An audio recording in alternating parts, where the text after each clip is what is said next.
It's another edition of Time About the Movies, and today we're taking a look at the movies of June 3rd, 1994. 6 movies to look at, so let's not even waste any more time. We'll just jump right on into it, and we'll start off with the biggest new release of the weekend, big in quotation marks, Danny DeVito starring in Renaissance Man. Being out of work was a new experience. We found you a job. When have I ever been a teacher? Come on, it won't hurt to try. Do you know how many kids carry guns to school these days? In this case, all of them. The AEC is building 2310. Go half a click till you see the DPTM center. If you hit the RFPC, you're going too far. Can I buy a vowel? Now, what you've got here is a few soldiers in basic training who've fallen way behind the other recruits. I'm not an animal. I'm not an animal. More. I've never taught before, and you've never thought before. So, good luck to all of us. So what you're saying here is you want me to teach these guys how to comprehend? He's hardly a soldier. What's the matter? You can't get a job out in the real world? They're barely students. Hey, hold up. That is a diss. I ain't no oxymoron, all right? You know what I think, Bill? I think you're wasting my time. Yeah, well, you do your job and I'll do mine, all right? You know what the difference here, Bill, is? I care about what I do. The army wanted to make them into soldiers. You good. He wanted to open their minds. This is called Hamlet. Hamlet, yo, that's about a little bitty pig, right? You can get past Shakespeare, get past anything. I don't know if anybody can help you, Ashby, but I'm sure. Go easy on the kid. Talk about anal. You must have been toilet trained at gunpoints. Oh, that's it. That is it. Touchstone Pictures presents You are not dumb, but I need you to know that. the story of a man Do not saw the air too much with your hands. Thus. who had a lot to teach This is important, Lou. This is important. This is why we're here. and I told you not to look down. Everybody looks down when you tell them not to look down. You know that? a lot to learn. Yeah, looking good, Mr. Freeman. From Penny Marshall, the director of Big, Awakenings, and A League of Their Own. This is all that else we do. This is all that else we'll do. This is all that else we do. Danny DeVito, Victory starts here. Renaissance Man. Hamlet's mama, she's the queen. Hamlet's mama, she's the queen. Buys it in the final scene. She buys it in the final scene. F. Yeah, this movie didn't do so well, and you can kind of see why. It's basically a mix of Dead Poet Society meets Private Benjamin, but bring in Danny DeVito to star as the teacher instead of Robin Williams, and yeah, this is not a very good movie, and for Penny Marshall, who directed Big and A League of Their Own and Awakenings, this was seen as the major disappointment for her and pretty much everybody involved here. This has a great cast. You got DeVito, as I mentioned, Gregory Hines, James Remare, Cliff Robertson, Ed Begley Jr., the recruits in here, Stacey Dash, Kadeem Hardison, Richard T. Jones, Mark Wahlberg's in here. It's just a really good cast overall, but it really is just Dead Poet Society meets Private Benjamin. It's basically the military equivalent of Dead Poet Society. I mean, that's pretty much what it is, and you know, as much as Danny DeVito is trying his hardest here, he just can't save this movie, really. It's a movie that's just really not that intriguing whatsoever, and they actually had the balls to re-release this movie under a different title, an even more generic title, By the Book. They actually re-released this as By the Book, which came out, I believe, in September of that same year, in '94, and yeah, guess what? Didn't fare any better, and I mean, you put it on 17 theaters in the Seattle area, and you think that's going to really change everything around? Yeah, it really didn't. And like I said, it's a shame because Danny DeVito can act his ass off whenever he stars in anything. Like, he can be really funny, but he can be a really good dramatic actor. But even he couldn't save this movie. It's a shame, too, because of all the talent that's involved here, from Penny Marshall as the director to the cast that includes DeVito and all these great names. Just a major, major misfire on so many levels. The fact that they thought that they were going to compete with some of the big summer blockbusters that were coming out at the time. And short answer was they really didn't do it. So let's move on. Let's move on to a slightly better comedy. Woody Harrelson and Kiefer Sutherland starring in The Cowboy Way. Here we go.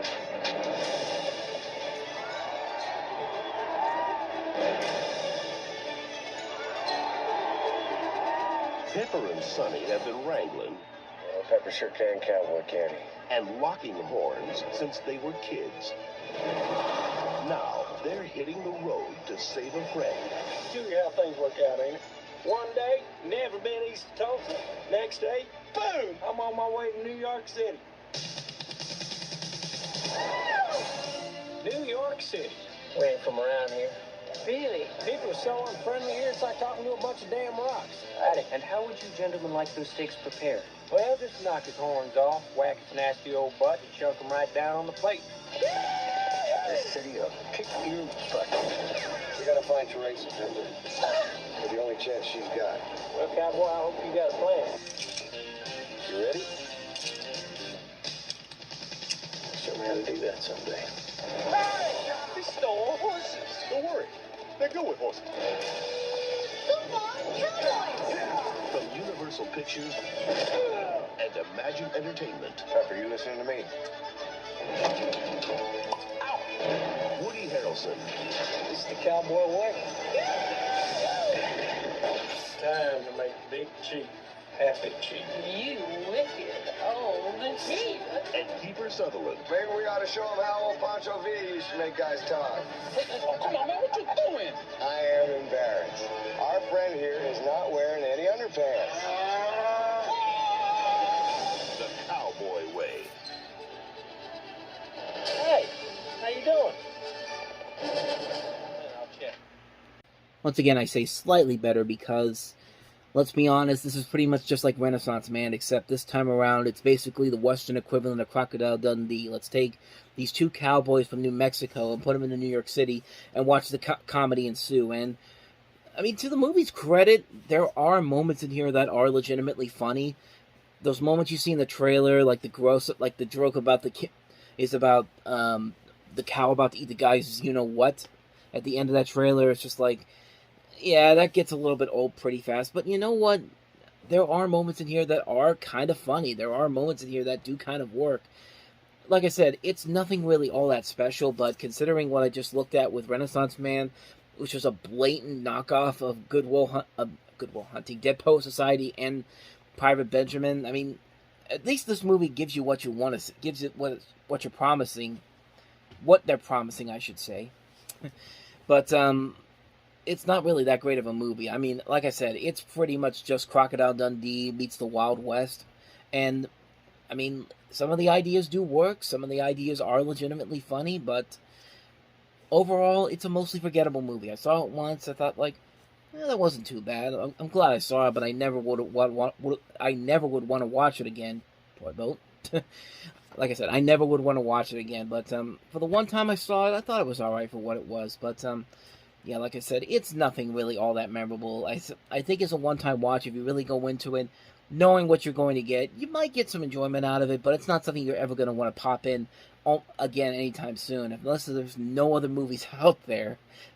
That's a great criticism. Unless there's no other movies out there, see the Cowboy Way.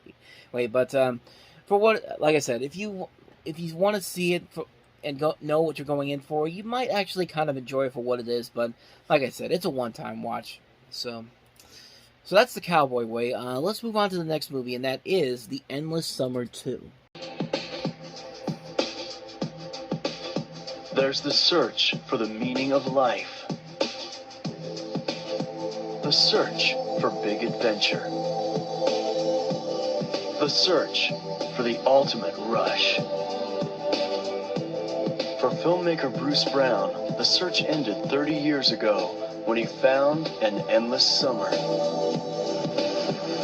In 1966, a phenomenon began. Now, it's time for a new generation. This is an easy flight. Let's go surfing.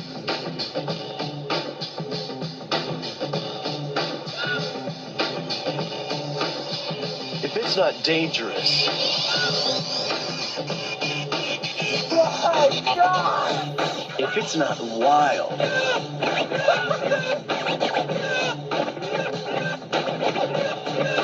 if it's not intense,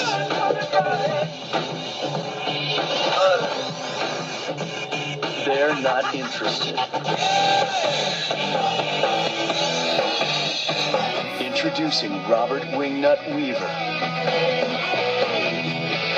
and Patrick O'Connell. They'll go anywhere and risk everything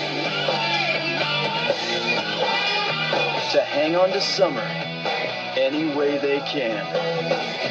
Bruce Brown's The Endless Summer 2. From Africa to Australia to Hawaii, Bruce Brown knows it's always summer somewhere.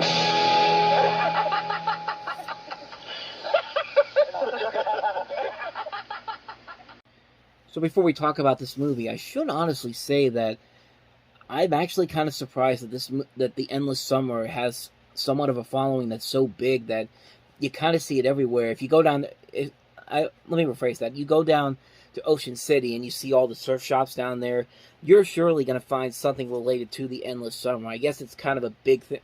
I guess it is kind of for surfers, it's kind of their Citizen Kane, which, again, I could kind of see why it is, but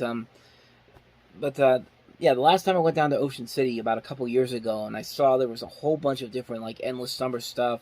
There's shops down there based off of this movie.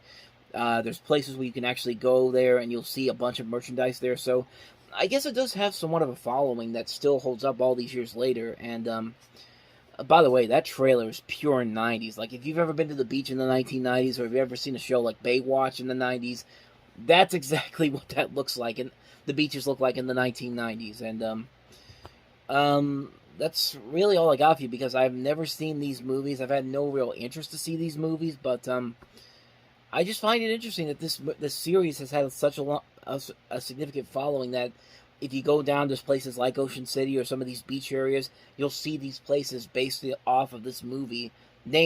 Even places named based off of this movie. And, yeah, I mean, if I was into surfing, I could definitely see the appeal of it, but it's just something that's never been truly in my interest to see it, so that's pretty much all I got for you. That's The Endless Summer 2. So let's move on to the next movie, a movie that I had never even heard of before I did this, but it's an animated film, and it's called The Princess and the Goblin. The king's arrived! It's the king! It's the king! It's the king! In a time long ago, in a place beyond your dreams, Father! lived the beloved daughter of a noble king. The sun beamed bright on this happy land until they discovered that something lurked down below. Goblins? Everyone knows about the goblins and their pets.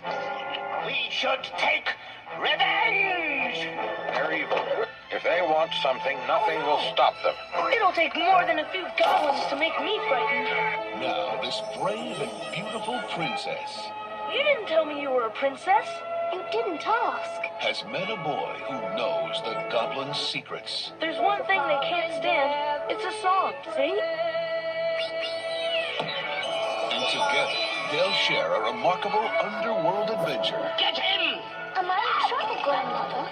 I fear you soon will be, my child. Get back! They'll battle a perfectly pompous prince. I want to have them eating the dirt from under my fingernails! His royally ridiculous mother. Oh, what a malicious little majesty he is! And their outrageous army of monstrous misfits. Stamp on their feet! Stamp on their feet! That's the only place you can hurt them. Father, we're in great danger. Double the guard. Those goblins aren't so bad if you know how to deal with them. From the classic fairy tale that's delighted children for over 100 years, We haven't finished with you yet! it's The Princess and the Goblin. Coming soon to... So yeah, this is an animated movie that's really all over the place in terms of its animation. Like, I really don't know what the hell they were trying to go for with the animation. I don't know if they were trying to do something that was... I don't know if they were trying to do something kind of like the Nutcracker Prince, which came out a few years prior, which had all these different weird animation styles to it that didn't connect at all. Because it definitely feels like that in this movie. And I've never even read the original story that this is based off of.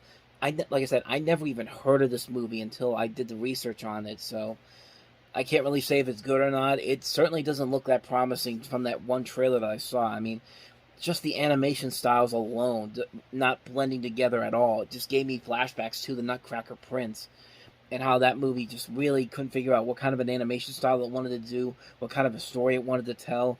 It feels like this is one of those type of movies. I think this was Hemdale, which also put out Little Nemo Adventures in Slumberland and also Happily Ever After, I believe.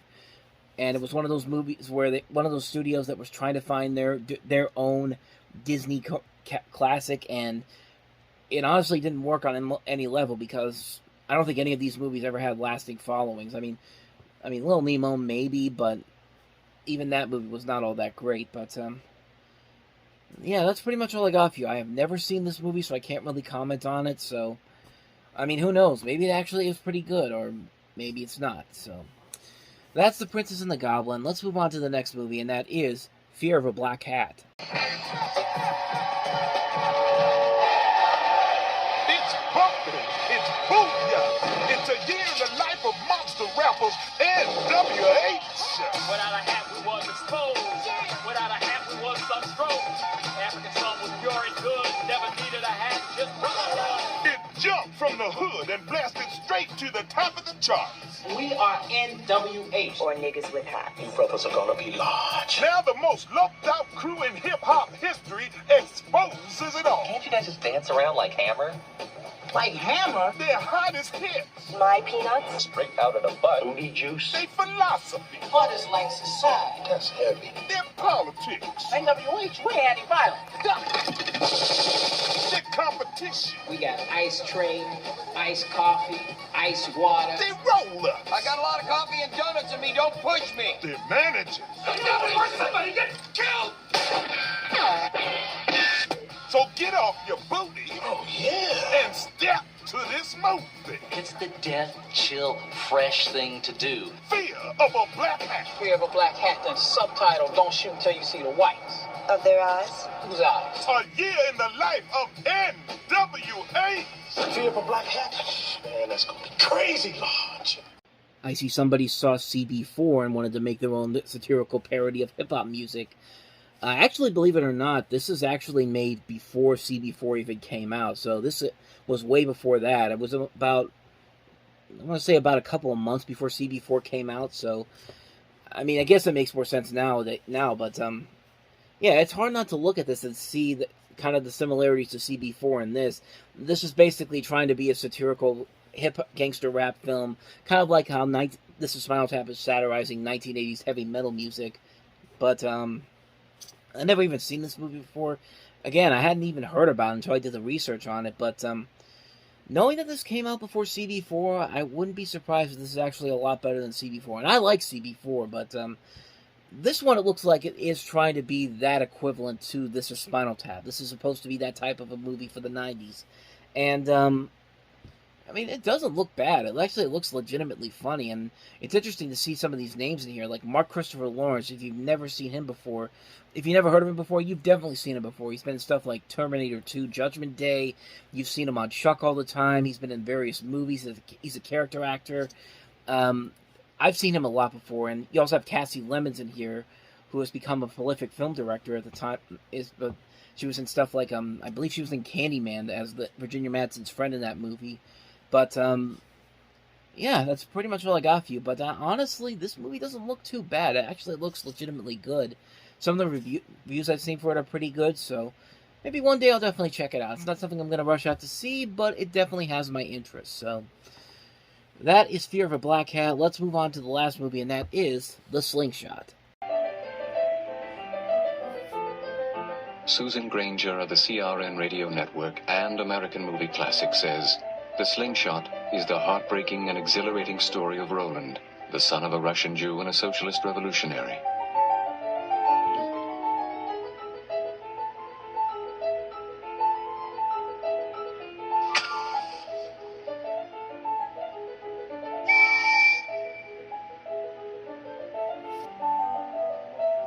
Yet another movie I've never seen, but it's got Stellan Skarsgård in it. I think this is one of his earlier films, and I thought at first this was a Merchant Ivory movie, because if you ever look at these Sony Picture Classics trailers from the early days of the studio, they kind of had, most of them were Merchant Ivory movies, and they usually had that same type of thing with the critical praise coming before you even knew anything about the movie.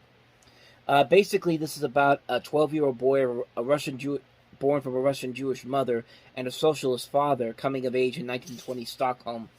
Due to his family's background, he has to become an outcast to those around him, a constant target of bullying by his peers, often humiliated and physically punished by a sadistic schoolteacher in front of classmates.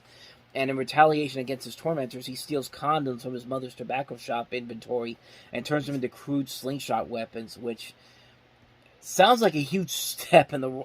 That's like one of those things where you expect to see Ron Burgundy coming on the screen and going, that escalated quickly, because that just sounds so weird. But he falls in love with a neighborhood girl, but as Roland attempts to toughen up and improve his troubled life, he also allies with the wrong group of friends and inadvertently makes him a juvenile offender. So it's a coming-of-age movie set in Sweden. That's pretty much really all I know about it. But that idea of taking these condoms and just making a slingshot weapon out of them is kind of hilarious, honestly.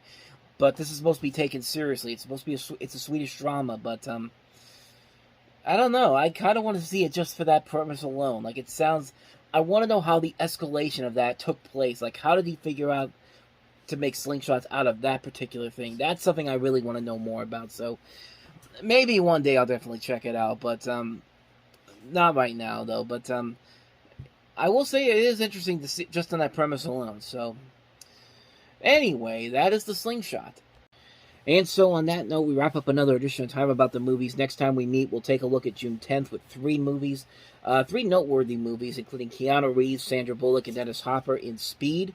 We also have the sequel to City Slickers 2, The Legend of Curly's Gold, and also the second film of Krzysztof Kieslowski's 3 Colors trilogy, White. So 3 movies to look at next time around, and we'll look at those on the next episode. But until then, thank you very much for watching, and as always, if you want to see more videos like this, please hit the playlist on the next page, check out the previous episode, and I will see you guys tomorrow for another episode. So thank you for watching, I'll see you next time, and until then, as always, take care.